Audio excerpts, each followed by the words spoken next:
आज का प्रातः क्लास है 4 जून 1966। रिकॉर्ड चला है, तुम्हें पाके हमने जहां पा लिया है।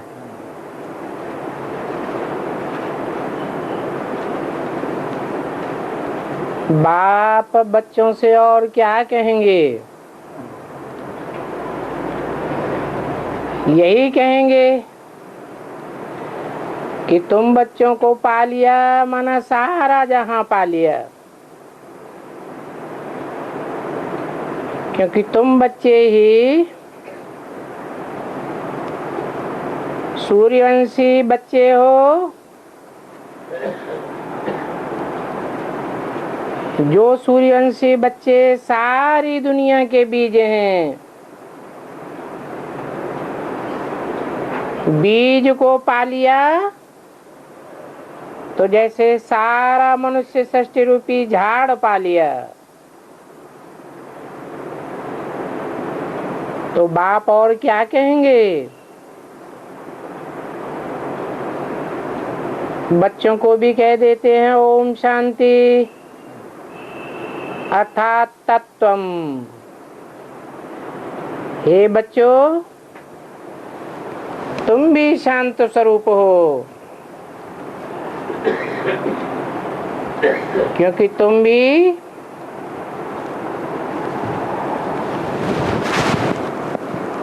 बाप के साथ पतितों को पावन बनाने में मददगार बनते हो।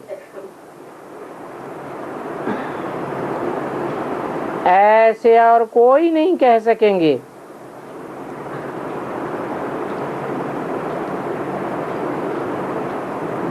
कहा जाता है जैसे बाप वैसे बच्चे। तुम बच्चे भी जानते हो, जैसे बाबा वैसे हम। बाप भी कहते हैं मैं ज्ञान का सागर हूँ। तुम बच्चे भी समझेंगे हम मास्टर ज्ञान सागर हैं। तो गोया ज्ञान नदियां ठहरे। सागर के बाल बच्चे भी होंगे ना। बड़ी बड़ी नदियां भी हैं, बड़े बड़े तालाब भी हैं, बड़े बड़े सरोवर भी हैं।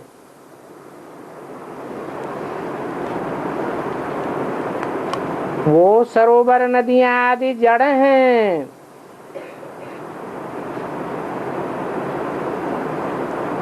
जैसे एक सरोवर का नाम है मानसरोवर, पहाड़ों पर बहुत ऊंची स्टेज में है। तो तुम भी चैतन्य ज्ञान मानसरोवर हो। तुम चैतन्य हो, वो तो जड़ सरोवर और जड़ नदियां हैं। और वो सब भी सागर से निकले हुए हैं।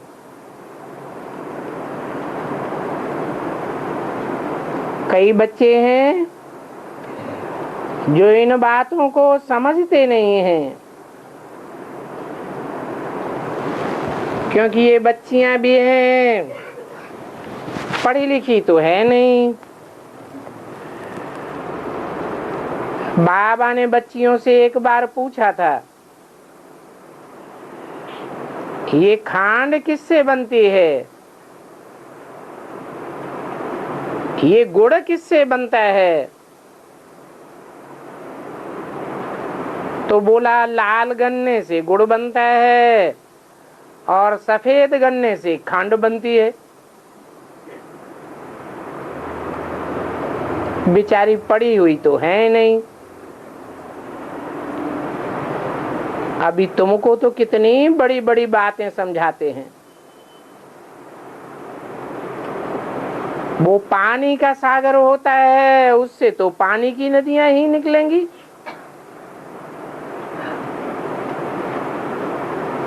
ये तो ज्ञान का सागर है। ज्ञान की नदियां सरोवर निकलते ही रहते हैं। मनुष्य बहुत बढ़ते हैं तो पानी भी तो बहुत चाहिए ना। कितने कैनाल आदि बनाते रहते हैं पानी की पूर्ति के लिए। तो तुम बच्चे भी बढ़ते जाते हो।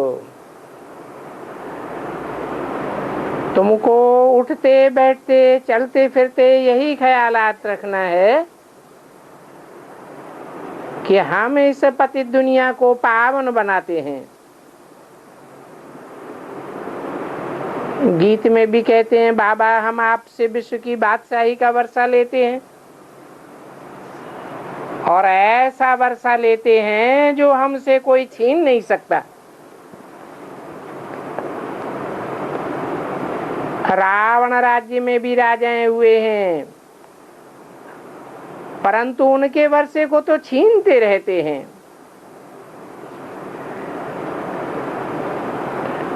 तुम्हारी ये 21 जन्म राजाई कायम रहेगी, क्योंकि बेहद का बाप आए बेहद का राज भाग देते हैं और तुमको बेहद का राज भाग चलाने के लायक बनाते हैं, पवित्र बनाते हैं ना। पवित्रता स्थायी रहती है। बुलाते भी हैं, हे पतित पावन आओ।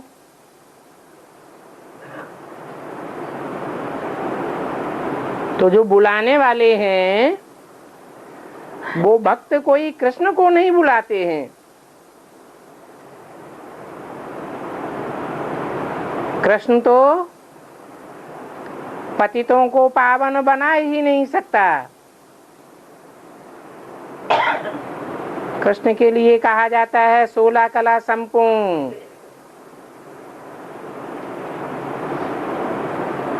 उनके लिए गीत गाते हैं, हे कृष्ण नारायण वासुदेव। अर्थात जो कृष्ण है वो ही नारायण है, और नारायण तो देवता है। गाया भी जाता है, मानुष से देवता किए करत न लागी वार।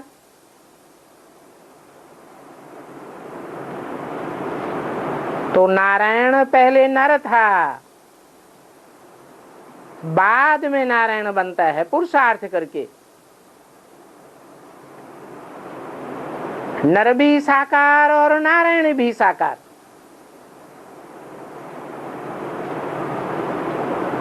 नर पतित को कहा जाता है, नारायण पावन को कहा जाता है। परंतु बनाने वाला तो चाहिए ना। कृष्ण और नारायण तो एक ही हो गए, 16 कला संपूर्ण। भगवान के लिए तो गायन है, कलातीत कल्याण कल्पांतकारी। कलाओं से परे है। ज्ञान चंद्रमा को कलाओं में बांधा जाता है, सूर्य तो कलाओं से परे है। तो भगवान तो चैतन्य ज्ञान सूर्य है, वो निराकार है। निराकार का मतलब सिर्फ ज्योति बिंदु नहीं, वो इस सृष्टि पर आता है तो साकार भी बनता है। कोई नर तन में आता है, उस नर तनधारी को भी निराकारी बनाता है। तब कहा जाता है निराकारी, निर्विकारी, निरहंकारी। अगर शरीर ही न हो फिर निराकारी कैसे कहेंगे, निर्विकारी कैसे साबित होगा। जब कहते हैं पतित पावन तो कृष्ण बुद्धि में नहीं याद आना चाहिए, परमपिता परमात्मा ही याद आता है। तो हर एक बात बाप ही आकर के समझाते हैं। अभी तो तुम बच्चे बाप के सन्मुख बैठे हो, जिस बाप के सन्मुख बैठे हो ये कोई इंद्रियों की साधना करने वाला साधु संत नहीं है। साधु संत तो इंद्रियों की साधना करते हैं। इससे साबित होता है कि इंद्रियों से पतित बनते हैं। वो साधु संत महात्माएं भी पतित हैं। परमपिता परमात्मा तो एवर प्योर है। तो तुम जानते हो निराकार शिव बाबा इस ब्रह्मा तन में प्रवेश करके हमको पढ़ाते हैं। गायन भी है परमपिता परमात्मा ब्रह्मा तन द्वारा आदि सनातन देवी देवता धर्म की स्थापना करते हैं।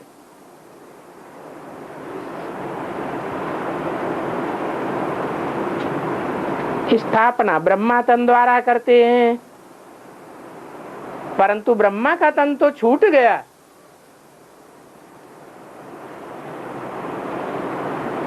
तो ये साबित कैसे होगा कि ब्रह्मा तन द्वारा स्थापना करते हैं।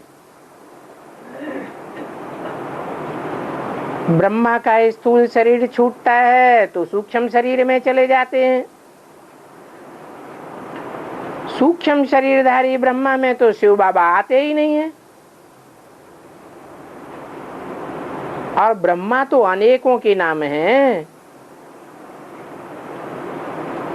कहा जाता है ब्रह्मा सो विष्णु, और विष्णु की तो अनेक भुजाएं दिखाते हैं। विष्णु अर्थात लक्ष्मी नारायण की भुजाएं और राम सीता की भुजाएं, चारों ही आत्माओं के संस्कार मिलकर के एक होते हैं, तब कहा जाता है विष्णु। तो भुजाओं को चलाने वाला भी कोई होगा ना।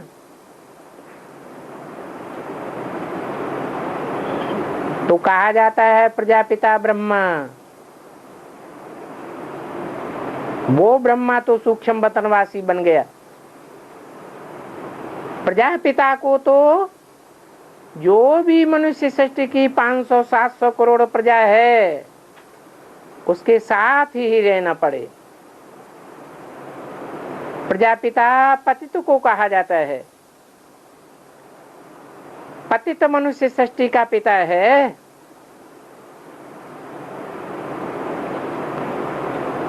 तो उस तन में मुकर्रर रूप से प्रवेश करके ब्राह्मण देवता और क्षत्रिय धर्म की स्थापना करते हैं। विनाश और स्थापना के बाद फिर लगा हुआ है,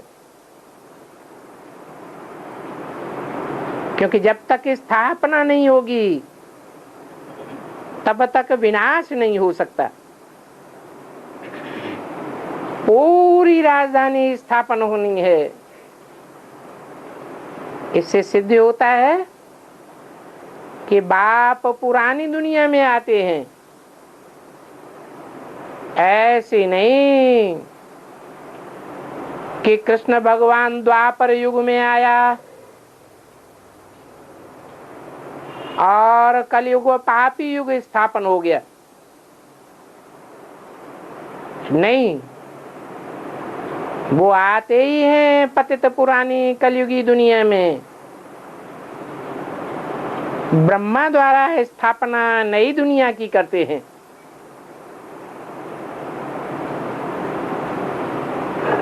पहले ब्रह्मा द्वारा ब्राह्मण रचते हैं, शूद्रों को ब्राह्मण बनाते हैं, फिर ब्राह्मणों की पुरानी सृष्टि में विनाश होता है और ब्राह्मणों की नई सृष्टि, जिसे कहा जाता है एडवांस पार्टी, उसकी स्थापना होती है। तो कहेंगे ब्राह्मणों की पुरानी दुनिया का विनाश और नई दुनिया की स्थापना कैसे होती है? क्या ब्राह्मण मर जाते हैं, शरीर छोड़ जाते हैं? नहीं, जो ब्राह्मण पतित पुरानी दुनिया के हैं, जो ब्राह्मण अपने बाप को ही नहीं पहचानते हैं, वो ब्राह्मण पावन दुनिया बनाने के लिए बाप के बनते हैं, बाप को पहचानते हैं। तो जो गाया हुआ है ब्रह्मा द्वारा स्थापना नई दुनिया की, तो पहले पहले पुरानी ब्राह्मणों की दुनिया ही नई दुनिया बनती है, फिर शंकर द्वारा ब्राह्मणों की पुरानी पतित दुनिया का विनाश कराते हैं। अनेक धर्मों का विनाश कराते हैं। ब्राह्मणों की दुनिया में ही अनेक धर्मों से चुनी हुई आत्माएं आकर के ब्राह्मण बनती हैं। इसलिए शास्त्रों में ब्राह्मणों की 9 कुरियां गाई हुई हैं। तो जरूर अव्वल नंबर कुरी के ब्राह्मण भी होंगे। कहा ही जाता है अल्लाह अव्वल दिन, भगवान आते हैं तो अव्वल नंबर आदि सनातन देवी देवता धर्म की स्थापना कराते हैं। सतयुग में तो एक ही धर्म था,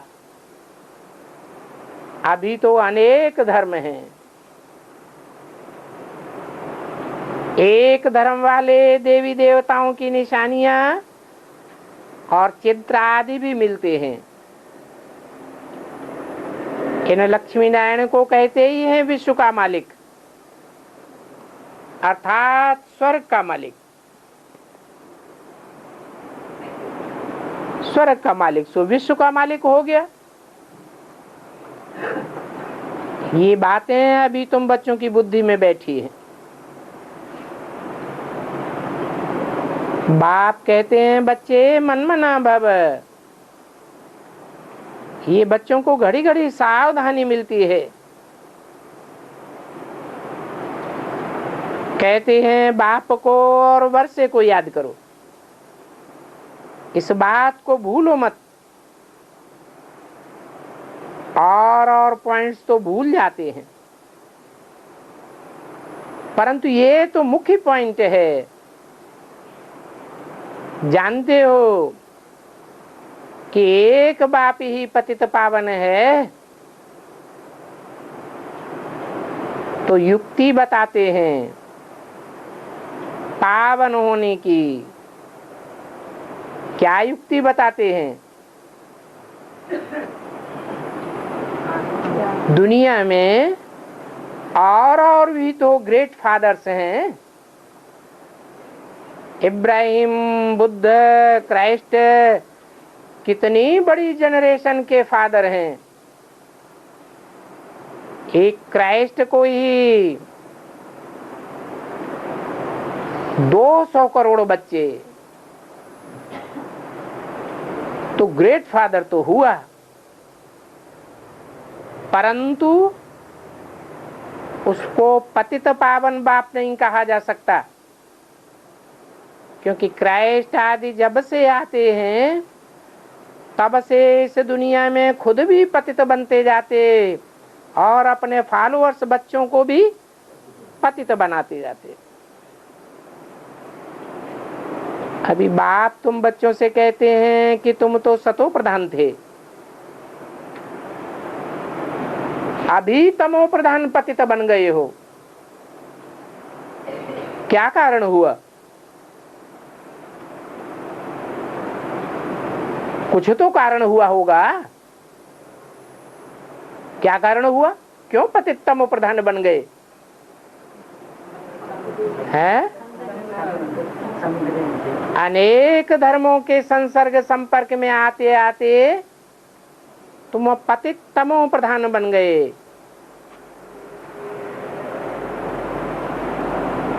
चौरासी जन्म अब तुम्हारे पूरे हुए, अब फिर से तुमको सतो प्रधान बनना है, क्योंकि एक बाप अब आया हुआ है तुमको पतित से पावन बनाने के लिए, और धर्म पिताएं तो पतित बनते हैं और पतित बनाते हैं, दुनिया ही नीचे गिरती जाती है, सारी दुनिया की मेंटेलिटी गिर जाती है। परंतु एक ही बाप है जो तुमको संग के रंग से पावन बनाते हैं। अनेकों के संग के रंग से तुम पतित बने, अब पावन कैसे बनेंगे? एक की याद से, एक के संग के रंग से पावन बनेंगे। तो इसमें याद ही मुख्य है। और याद भी कब आती है? इन आंखों से किसी को देखते हो तो याद आता है या नहीं याद आता है? ऐसे ही जो भी इंद्रियां हैं, उन इंद्रियों से जिस किसी का भी संग करेंगे तो वो याद जरूर आवेगा। अब बाप कहते हैं माम एकम याद करो, अनेकों को भूल जाओ, क्योंकि तुमको फिर से सतो प्रधान बनना है। बाप तो कभी तमो प्रधान बनता ही नहीं, वो तो सदैव एवर प्योर है। पतित दुनिया में आते हैं, पतित तन में आते हैं, तो भी एवर प्योर है, उनको संग का रंग लगता ही नहीं। और मनुष्य सृष्टि में जो भी धर्म पिताएं हैं, महात्माएं हैं, साधु संत हैं, देवताएं हैं, सबको संग का रंग लगता है। तो आप सतो प्रधान बनो, तब ही तुम चल सकेंगे पवित्र दुनिया में। निराकारी दुनिया भी पवित्र है, और जो नई दुनिया बनने वाली है, साकारी दुनिया, वो भी पवित्र है। अपवित्र और पतित दुनिया तो ये है जहां आत्माएं भी तमो प्रधान, तो उन आत्माओं के शरीर भी तमो प्रधान है। ये जो सृष्टि का नाटक है, इसमें ब्रह्मांड और सूक्ष्म वतन भी आ जाता है। सृष्टि का चक्र यहाँ फिरता है, सूक्ष्म वतन में या ब्रह्मांड में नहीं फिरता। सतयुग, त्रेता, द्वापर, कलयुग यहाँ है। ये चार युग कोई मूल वतन या सूक्ष्म वतन में नहीं होते।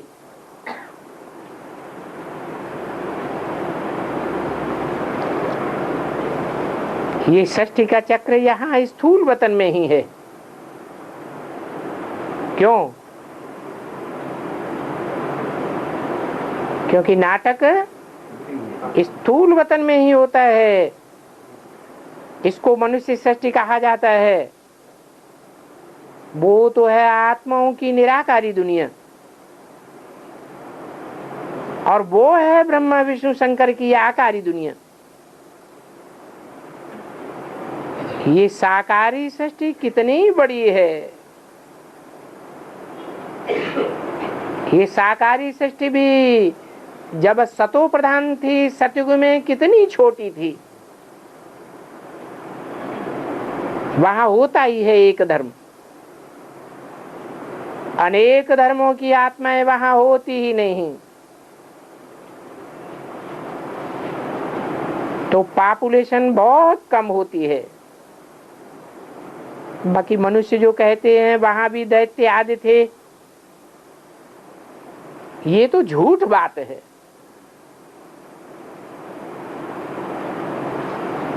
दैत्य की पैदाइश किससे हुई?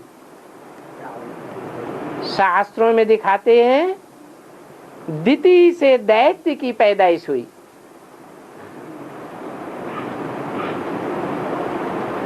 दिति माने ही अपवित्र, खंडित, आदिति माने पवित्र।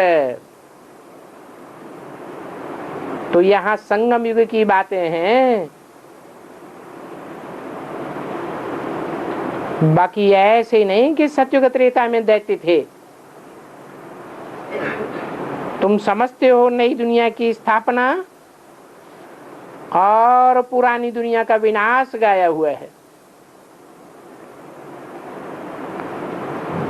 जो अदिति की संतान है,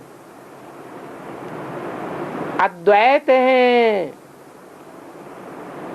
अद्वैत माने जिनका दूसरा धर्म नहीं है, दूसरा कुल नहीं है, दूसरा धर्म नहीं है, दूसरी मत नहीं है। ऐसे अद्वैत कुल के देवताएं नई दुनिया में होते हैं। अभी तुम ब्राह्मणों में ही प्रत्यक्षता होने वाली है। कौन रावण कुंभकर्ण जैसे दिति की संतान हैं और कौन देवता बनने वाले हैं आदिति की संतान।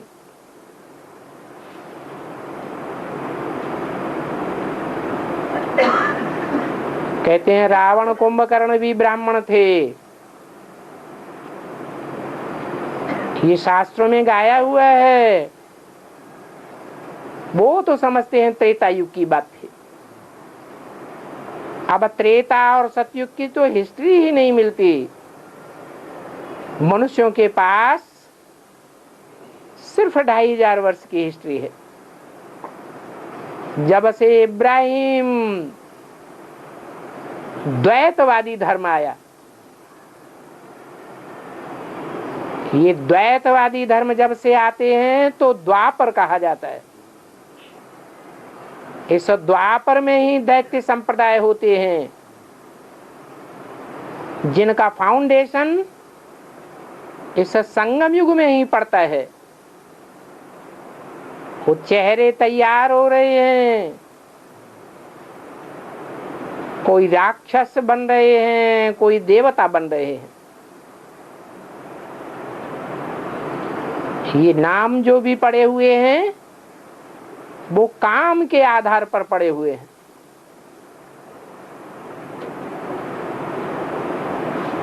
तो अब जो अपवित्र बन रहे हैं उन अपवित्रों का विनाश, पुरानी दुनिया का विनाश होने वाला है। ऐसे तो सारी दुनिया का विनाश होगा। परंतु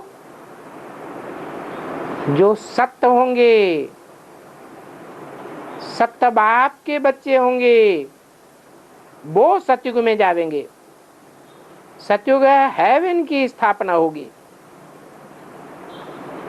इसके लिए तुम भी बाप के साथ खिदमत कर रहे हो। बाप भी आते हैं बच्चों की खिदमत करने, और ये तो बेहद का बाप है। देखते हैं हमारे बच्चे बहुत दुखी हैं, तो बेहद के बाप को भी तरस पड़ेगा ना। वो है ही रहमदिल बाप, ब्लिसफुल पीसफुल बाप है और नॉलेजफुल भी है। अभी तो सारी दुनिया में अशांति है। एक बाप के सिवाय और कोई भी शांति नहीं दे सकता। 4-6-66 की वाणी का दूसरा पेज।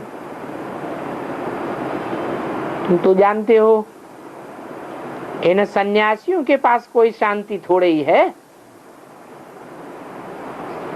वो तो खुद ही कॉन्फ्रेंस करते रहते हैं कि शांति कैसे प्राप्त हो, बड़े बड़े शांति सम्मेलन करते रहते हैं। तो इससे साबित होता है कि वो साधु सन्यासी उदासी भी अशांत हैं। वो दुनिया को शांत कैसे बना सकते? ये है ही पतित दुनिया। बाप ही कहते हैं संपूर्ण सुख संपूर्ण शांति आकर के ले लो। बेहद के बाप के सिवाय और कोई संपूर्ण सुख शांति नहीं दे सकता। ये बेहद के बाप का बेहद का वर्षा है। इस बेहद के वर्ष को कहते ही हैं मुक्ति और जीवन मुक्ति। मुक्ति में होती है संपूर्ण शांति और जीवन मुक्ति में होती है जीवन रहते भी संपूर्ण सुख। गीत भी गाते हैं, यदा यदा हि धर्मस्य ग्लानिर्भवति भारत। जब जब धर्म की ग्लानि होती है तब तब मैं आता हूं। परंतु ये मैं किसने कहा? कहते हैं गीता में है भगवान वाच। अच्छा, भगवान वाच है गीता में, तो कब भगवान ने वाच किया? मुसलमान तो ऐसे ही कह देते हैं अल्लाह मियाँ ने ये फरमाया, अल्लाह मियाँ ने वो फरमाया। अब अल्लाह मियाँ निराकार, तो क्या परमधाम से फरमावेंगे? कहते हैं अल्लाह अर्श में रहता है। अब अर्श तो परमधाम को कहा जाता है, अर्श से आवाज आवेगी क्या? तो ये बात तो कोई बता ही नहीं सकता कि भगवान कब आते हैं, कब आकर के सनातन धर्म की सत्य धर्म की स्थापना करते हैं। भगवान ने गीता सुनाई तो कब सुनाई? कह देते हैं कृष्ण भगवान वाच। एक तरफ कह देते हैं कृष्ण द्वापर में आया,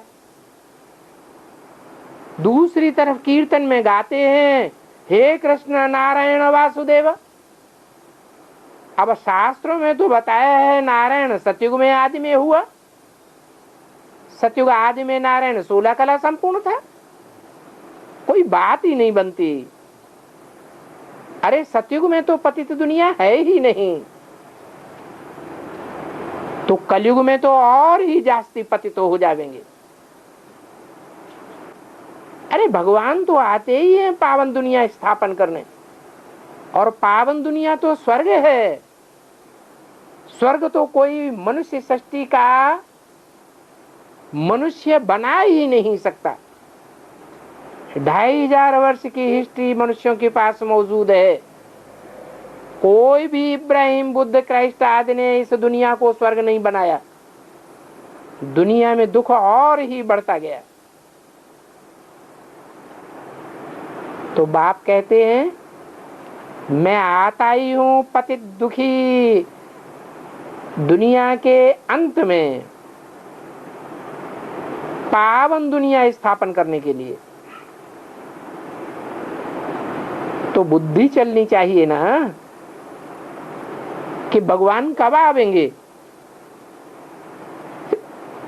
जरूर दुखी दुनिया के अंत में ही आवेंगे।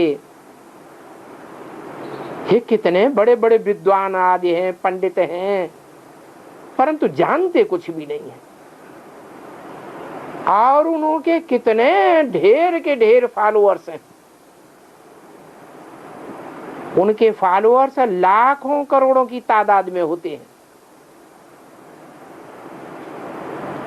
बहुत बड़ी प्रजा है। अब पतित दुनिया में तो जरूर सब पतित ही होंगे,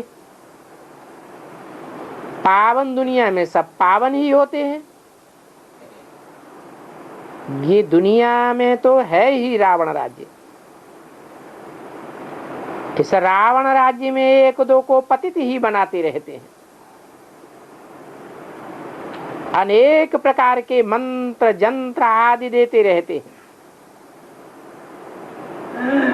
ये बाबा ने भी तो बहुत गुरु किए हैं। ये हठ योग भी अथाह है। दिखाते हैं हठ योगी नीचे से रस्सी डालेंगे, ऊपर से निकालेंगे। कहते हैं हम अपनी सफाई करते हैं। अब देखो कितने प्रकार के हठ योग आदि हैं। आत्मा के लिए कह देते हैं आत्मा तो निर्लेप है। मनुष्यों को उल्टी उल्टी बातें सुनाई दी हैं। कहते हैं आत्मा को लेप छेप लगता ही नहीं,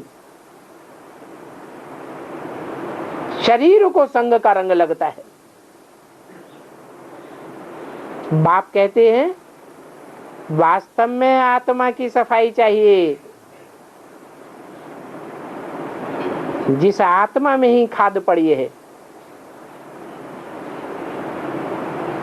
शरीर में विकारों की खाद तोड़े ही पड़ी है। ये बातें और किसको पता नहीं है। कहते तो हैं ये पापात्मा है, ये पुण्यात्मा है, ये बहुत पाप करते हैं, ये महान आत्मा पुण्यात्मा है। ऐसे तो कोई नहीं कहेंगे महान परमात्मा। कहेंगे क्या? परमात्मा महान कह नहीं सकते। हाँ, सन्यासियों के लिए कहेंगे पवित्र आत्मा है, क्योंकि उन्होंने सन्यास किया हुआ है। अभी बाप समझाते हैं आत्मा को पवित्र बनाने वाला सिवाय एक परमपिता परमात्मा बाप के और कोई भी नहीं हो सकता। क्यों नहीं हो सकता? क्योंकि बाप कभी जन्म मरण के चक्र में नहीं आता है, और मनुष्य आत्माएं सब जन्म मरण के चक्र में आते आते नीचे गिरती जाती है। ये सन्यासी भी तो जन्म भ्रष्टाचार से ही लेते हैं। इन सन्यासियों उदासियों का जन्म भी तो भ्रष्ट इंद्रियों से हुआ है ना, कि पावन इंद्रियों से हुआ है। पतित दुनिया में कोई भी पावन आत्मा नहीं हो सकता। अभी सैंपलिंग लग रही है, धीरे धीरे वृद्धि होती जाएगी। वो तो छोटे छोटे मठपंथ हैं, टाल टालियां हैं, उनमें कोई मेहनत थोड़ी ही लगती है। वो अनेक प्रकार के मंत्र देते रहते हैं और किस्म किस्म के मंत्र देते हैं। ये बाप भी वशीकरण मंत्र देते हैं, मनमना भव, जिस मंत्र से तुम 5 विकारों पर जीत पाते हो। मंत्र का अर्थ क्या है?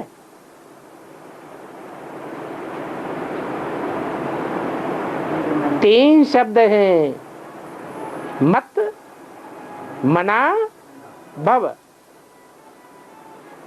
संस्कृत के शब्द हैं। मत माने मेरे, मना माने मन में, भव माने समा जा, अर्थात मेरे मन में समा जा। अब भला बताओ, भगवान का भी मन होता है क्या? है? भगवान का मन होता है? भगवान तो अमन है, सदैव अमन चैन में रहने वाला है। तो वो कैसे कहेगा कि मेरे मन में समा जा? जरूर 3 देवताओं की रचना रचते हैं, ब्रह्मा, विष्णु, शंकर। और शास्त्रों में भी कहा हुआ है कि मनु के द्वारा मनुष्यों की रचना की गई।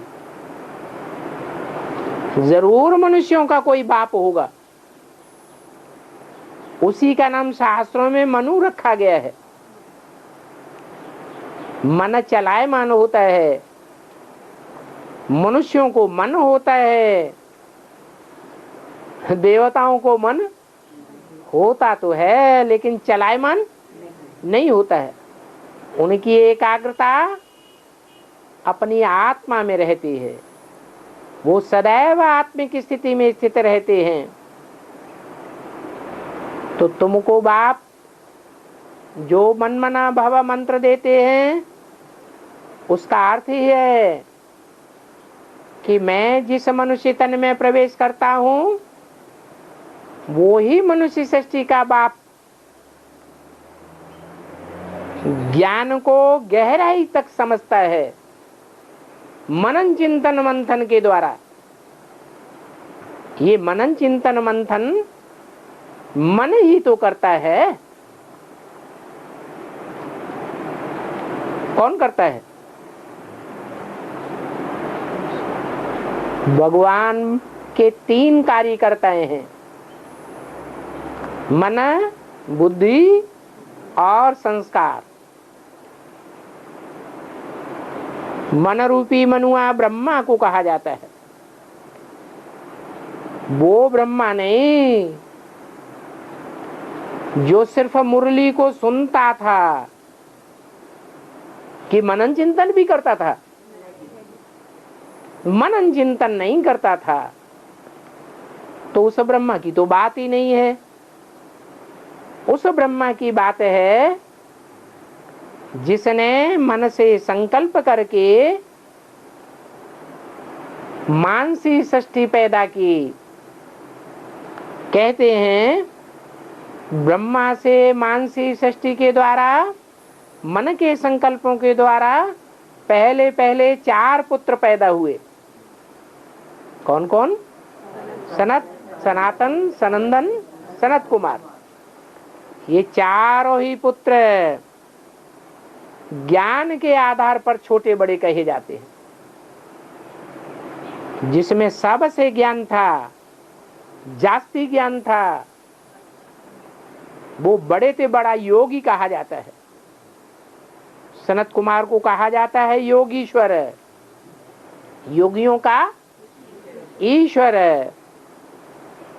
तो वो सनत कुमार के द्वारा आदि सनातन देवी देवता धर्म की स्थापना करते हैं।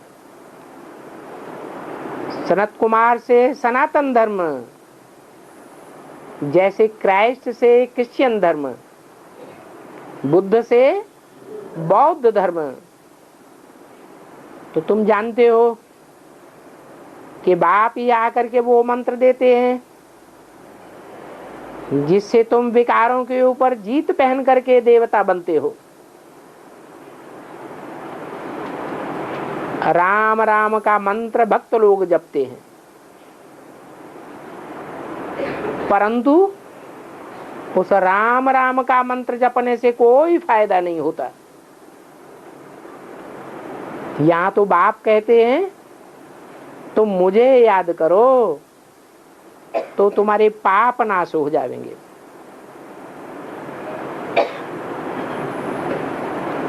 मंत्र के अर्थ को तो समझते नहीं। राम कौन? ऐसे तो अर्थ भी बताते हैं। रम्यते योगिनो यस्मिन इति राम। योगी लोग जिसमें रमण करते हैं वो राम। अब योगी किसमें रमण करते हैं? वो तो त्रेता का राम कह देते हैं।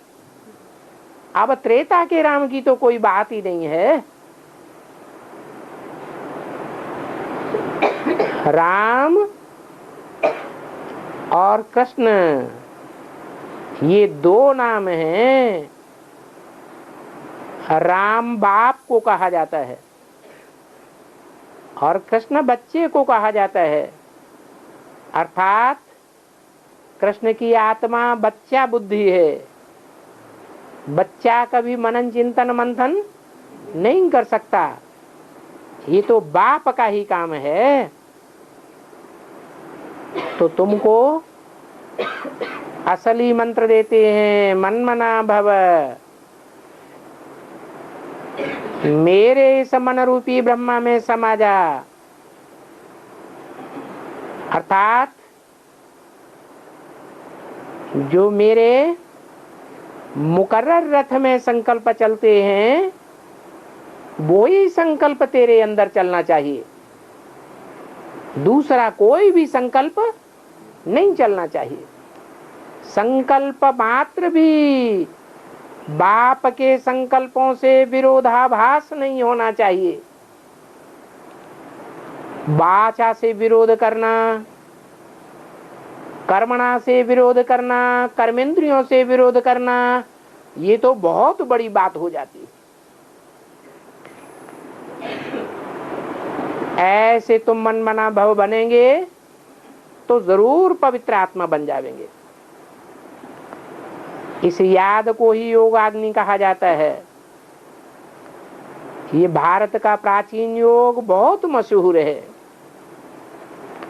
इस योग से ही तुम विश्व पर जीत पहनते हो। भारत का राजयोग बहुत नामी ग्रामी है और ये नामी ग्रामी योग बाप के सिवाय और कोई नहीं सिखा सकता। सिखाने वाला सिर्फ निराकार ज्योति बिंदु होगा या साकार भी होगा? साकार तो होगा परंतु साकारी स्टेज वाला नहीं होगा। जरूर सिखाने वाला निराकारी, निर्विकारी, निरहंकारी होना चाहिए।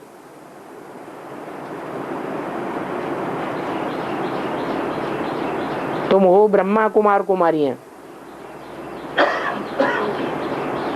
और ब्रह्मा कुमार कुमारियां तो यहाँ ही होंगी ना कि सूक्ष्म वतन में होंगी? है? उन ब्राह्मणों से पूछो, तुम ब्राह्मण हो तो तुमको जन्म देने वाला ब्रह्मा कहाँ है? क्या कहेंगे? सूक्ष्म वतन में है। तो तुम भी सूक्ष्म वतन में बैठो जाके। अरे समझते नहीं हैं कि प्रजापिता ब्रह्मा की हम औलाद हैं, ब्राह्मण ब्राह्मणियां। प्रजापिता ब्रह्मा यहाँ है इस सृष्टि पर, तो ब्रह्मा कुमार कुमारियां भी इस सृष्टि पर चाहिए। हम प्रजापिता ब्रह्मा के बच्चे हैं और बच्चे भी जरूर ब्रह्मा के साथ होंगे। क्या? किसके साथ होंगे? ऐसे नहीं कि क्रिश्चियन धर्म में क्रिश्चियंस के साथ होंगे, बौद्धियों के साथ होंगे, नहीं। जो प्रजापिता ब्रह्मा के बच्चे हैं वो जरूर प्रजापिता ब्रह्मा के साथ ही होंगे,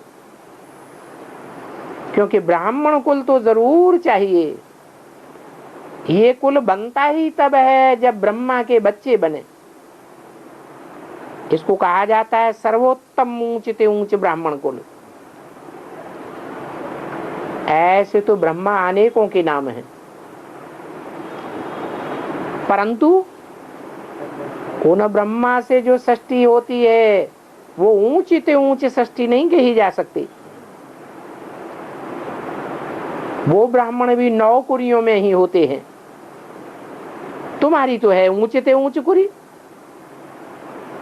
अभी तुम ब्राह्मण हो, फिर तुम पुरुषार्थ करके हाई जंप लगा के उथल कावेंगे।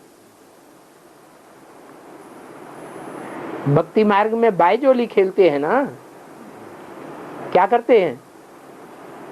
कभी सर नीचे पांव ऊपर हो जाते हैं, कभी पांव नीचे सर ऊपर हो जाता है। तो अभी तुम शूद्र से ब्राह्मण बने हो, फिर देवता क्षत्रिय बन जाएंगे। तो अब बाप समझाते हैं, मीठे मीठे बच्चों, समझने की बहुत थोड़ी बात है, सिर्फ बाप की याद में रहो। ये भी बुद्धि में है, बाबा हमको 84 जन्मों का राज बताए रहे हैं, क्योंकि 84 लाख जन्मों का तो हिसाब किताब कोई बता ही नहीं सकता।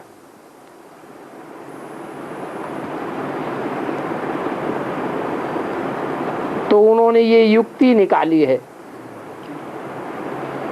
साधु सन्यासी और शास्त्रकारों ने क्या युक्ति निकाली कि 84 जन्मों की बजाय 84 लाख योनियां बता दो, कि मनुष्य 84 लाख योनियों में भ्रमण करता है तो कोई पूछेगा ही नहीं।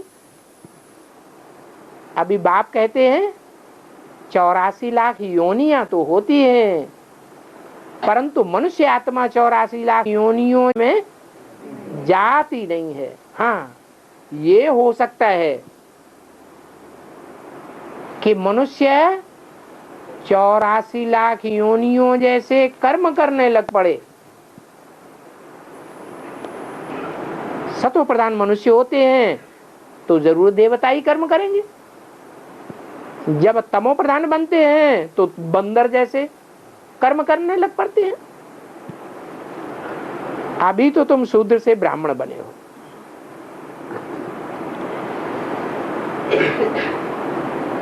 तो ये बुद्धि में है। बाबा हमको 84 जन्मों का राज बता रहे हैं, ये बात कोई को पता नहीं है, क्योंकि 84 लाख का हिसाब तो कोई बता ही नहीं सकता। मनुष्य आत्मा 84 का चक्कर लगाती है। आत्माएं ऊपर से आती हैं पार्ट बजाने के लिए, सतयुग से लेकर के कलयुग अंत तक आती ही रहती है। तो जरूर जो बाद में आवेंगे उनके कम जन्म होंगे, और जो इस चक्र में आदि में आवेंगे उनके जास्ती जन्म होंगे। हर एक आत्मा अपना अपना पार्ट बजाती रहती है, परंतु इन बातों को मनुष्य मात्र नहीं जानते हैं। एक बाप ही आकर बताते हैं। तो मनुष्य को कब परम पिता परमात्मा नहीं कहा जाता? क्यों नहीं कहा जाता है? क्यों नहीं कहा जाता? अरे मनुष्य कहा कब जाता है? मनुष्य का मन चंचल होता है, मन से मनन चिंतन मंथन करता है। तो मनन चिंतन करने वाला सोचता हुआ या असोचता हुआ? वो तो सोचने वाला हो गया, सोच विचार करने वाला हो गया। और भगवान, भगवान तो असोचता है। तो असोचता है वो ही भगवान है। तो इस मनुष्य सृष्टि में पहचान करनी पड़े कि असोचता बाप कहाँ है, जिसे कुछ भी सोचने विचारने की दरकार नहीं।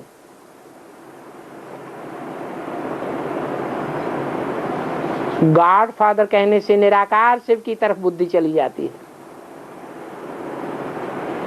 मनुष्य को गॉड फादर नहीं कहा जाता है। जीवात्मा का बाप तो होगा ना। आत्मा एक शरीर छोड़ दूसरा लेती है। ये भी जानते हो कि निराकार बाप का नाम शिव है। वो नाम कभी बदलता नहीं है। उनकी बिंदी का ही नाम शिव है। और मनुष्य आत्माओं की बिंदी का नाम है नहीं। उनके शरीरों का नाम होता है। क्यों? शिव परमात्मा भी बिंदी, आत्माएं भी बिंदी। तो शिव परमात्मा की बिंदी का नाम शिव, और मनुष्य आत्माओं की बिंदी का नाम क्यों नहीं हुआ है? क्योंकि सब जन्म मरण के चक्र में आते हैं, सब शरीर धारण करते हैं। एक शिव बाप ही है जो इस सृष्टि पर आता तो है, शरीर तो लेता है, परंतु शरीर लेते हुए भी स्टेज निराकार ज्योति बिंदु की रहती है या सोच विचार करने की भी स्थिति रहती है? निराकारी स्टेज रहती है। तो परमपिता परमात्मा भी शरीर में आकर ज्ञान सुनाते हैं। शरीर बिगड़ तोड़े ही सुनावेंगे। तो इनका अपना नाम स्थिर है। क्या नाम है इनका?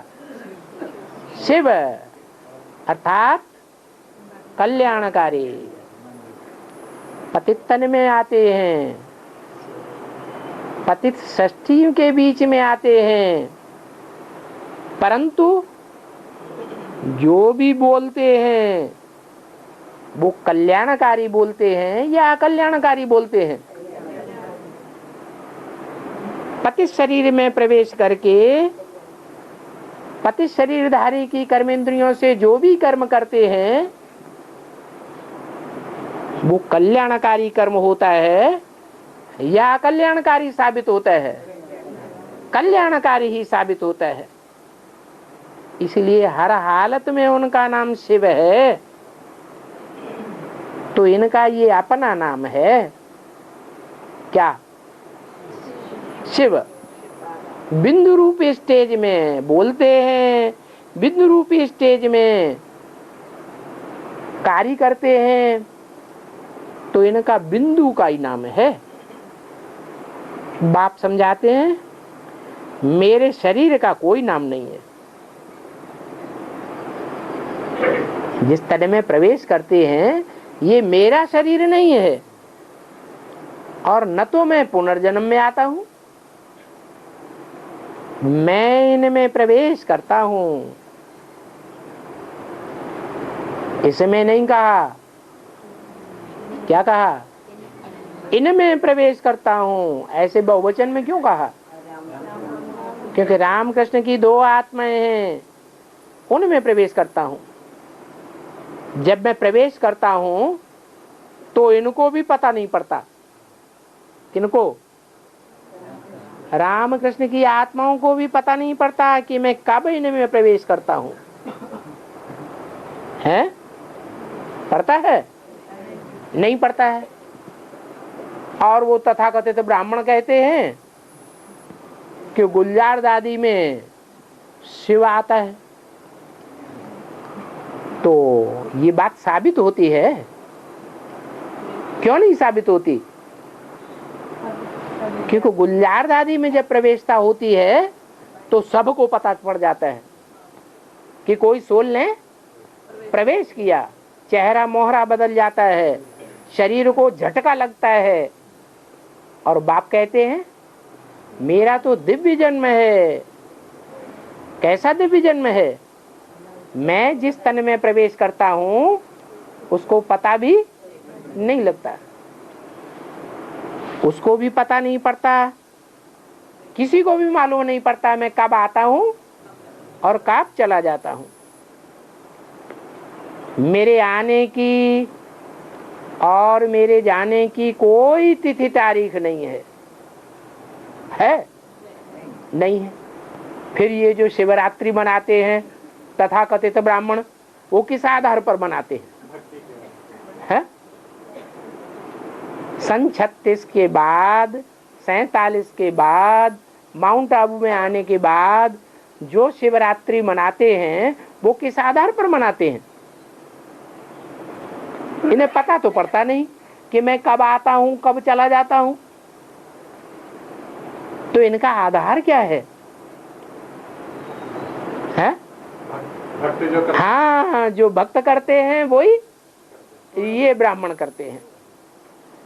बाकी मेरी तो कोई तिथि तारीख नहीं है। हाँ, मैं कल्प के अंत अर्थात रात में आता हूं। कब होता है कल्प का अंत?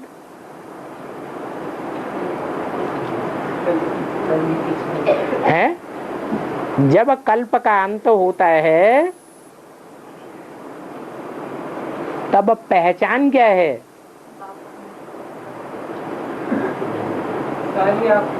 मुरली में तो बताया है, कल्प का अंत होता है तो मैं नारायण के रूप में आता हूं।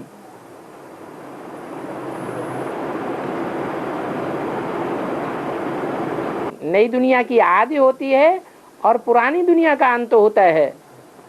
कौन सी नई दुनिया और कौन सी पुरानी दुनिया? ब्राह्मणों की नई दुनिया की शुरुआत 76 से, जिसे एडवांस पार्टी कहा जाता है, और पुरानी दुनिया का विनाश शुरू हो जाता है। वो टाइम होता है रात्रि के 12 बजे। कौन पहचानता है कि रात्रि के 12 बजे? विदेशी पहचानते हैं। जब मैं आता हूं, जिस तन में आता हूं, उस तन की पहचान किनको होती है? पहले पहले इब्राहिम, बुद्ध और क्राइस्ट के क्रिश्चियन धर्म का जो फाउंडेशन डालने वाले बीज रूप आत्माएं हैं ब्राह्मणों की दुनिया में, उनको ही पता चलता है और दूसरे धर्म वालों को पता नहीं चलता है। तो मैं कल्प के अंत अर्थात रात में आता हूं। इसलिए जो भी विदेशी हैं, इब्राहिम, बुद्ध और क्राइस्ट को फॉलो करने वाले, वो दिन की शुरुआत कै बजे से मानते हैं? रात्रि के 12 बजे से मानते हैं। तो मैं रात में आता हूं। अभी रात है ना,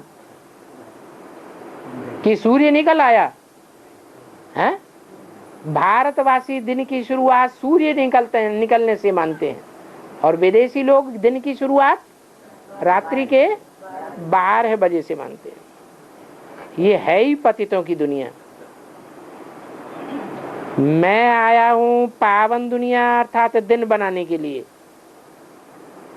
अच्छा, ओम शांति।